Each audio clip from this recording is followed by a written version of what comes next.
নমস্কার বন্ধুরা, চলে এসেছি আজকে একটি নতুন ভিডিও নিয়ে।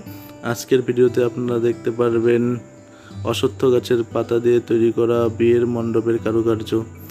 তো দেখুন বন্ধুরা, সবার প্রথমে আমরা বিয়ের মণ্ডপের নিচে হলুদ রঙের আর্ট পেপার লাগিয়ে নিয়েছি পিনকাঠি দিয়ে, এবং তার উপরে আমরা অশ্বত্থ গাছের পাতাগুলিকে দিয়ে এরকম ডিজাইন তৈরি করেছি।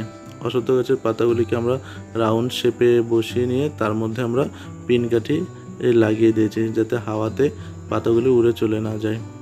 তো দেখুন বন্ধুরা, কত সুন্দর লাগছে। তো বন্ধুরা, আমার এই ডিজাইনটি যদি আপনাদের ভালো লেগে থাকে তবে অবশ্যই একটা লাইক করবেন, আর আমার চ্যানেলে যদি নতুন হয়ে থাকেন তবে অবশ্যই চ্যানেলটিকে সাবস্ক্রাইব করে রাখবেন। এরকমই বিভিন্ন ধরনের নতুন নতুন আইডিয়ার বিয়ের কারুকার্য আমার এই চ্যানেলে পেয়ে যাবেন।